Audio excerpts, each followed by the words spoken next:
We're going to welcome one of our amazing Seattle University students up to the stage, Ruby Valla. Ruby, come on up. Beautiful. Hi, happy Earth Day. I am a senior in environmental studies, and I did my capstone on international improved cookstove programs, adoption rates, and its implications on social and environmental program benefits.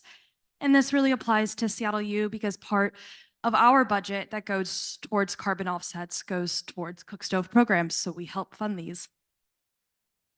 So first off, what are these programs? They disseminate improved cook stoves in communities that usually use traditional open stove fires. So a few of the cook stoves that I encountered in my study were the no-flay rocket stoves. Oh, I don't know why the text is off. Sorry, guys.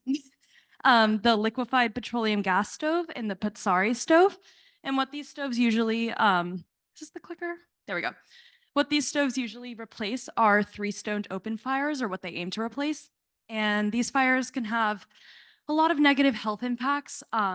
They have pretty low combustion efficiency. It's basically like a campfire. And a lot of homes have these inside the home. And so this is a really big problem in terms of gender because women are usually the ones cooking in a lot of the homes with these fires. And so they're disproportionately impacted by this, and young children as well. And so there's a lot of lung infections that'll happen from particulate matter. And overall, they're just not very efficient environmentally. So looking at these programs more critically, a few of their issues, there's uncertain adoption rates of improved cook stoves. Stove stacking is really prominent, and stove stacking is the congruent use of multiple stoves. So let's say there's a family and they receive an improved cook stove through a program. They usually are not going to just abandon their ways of cooking and go to that new stove. They're going to use a combination of both of those, and that's not really accounted for in environmental tracking, which is really important.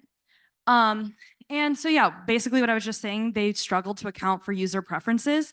There's a lot of cultural traditions around open fires, and it's really insensitive, especially for predominantly companies in the global north to go into these countries, predominantly communities in the global south, and say, you actually need to change the way you cook, the way you live completely. And so this is like ever increasingly important because a lot of these programs used to be philanthropy programs. They used to be funded through large donations or through certain organizations, but now more and more so, there are carbon offset programs. So these programs are expected to be fully sustainable businesses. And if we're commodifying the environmental benefits of these programs, it's really important to have accurate tracking of them because the carbon credits are sold based on the savings that are made through the improved cook stove. And some of the benefits of these programs, looking at the positive, is they have a lot of health benefits. They reduce indoor air pollution pretty significantly, and they create a lot of time savings, especially for women in terms of cook time, because there's better combustion efficiency and with time they would spend gathering wood fuel. So through my study, I did an empirical literature review of 8 sources, and a few of my findings are that stove stacking is common, underreported, and poorly quantified. And something that improved cook stove programs can do is anticipate this stacking. And the improved cook stove should work alongside traditional stoves to create clean stacks. And there's things called controlled cooking cycles, which are basically simulated kitchens, and different ways to test different stoves with different traditional fires to see what could be the best fit for that specific community. And I think this in general just really improves these programs is when we just start to really account for the community and tailor the stoves to the specific community. And something else that's really important is using multiple methods of stove and wood fuel use measurement. And this is especially really needed now for accurate carbon crediting. Usually right now, the only method used to measure this is kitchen performance tests, but there are multiple other methods to do so, like particulate matter monitors and other forms of measurement that can be used congruently to have more accurate data. Finally, my last two findings are that adoption rate data should account for changes in user behavior over time.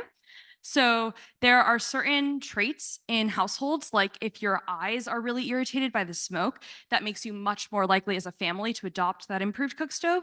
So if we really look at the communities that we're disseminating these in and strategically place cook stoves in households that have a lot of early adoption traits, we can hopefully create adoption momentum within the community. And adoption rate data should be collected for at least 8 months. Multiple studies have shown that families change their behaviors with these stoves for a long period of time.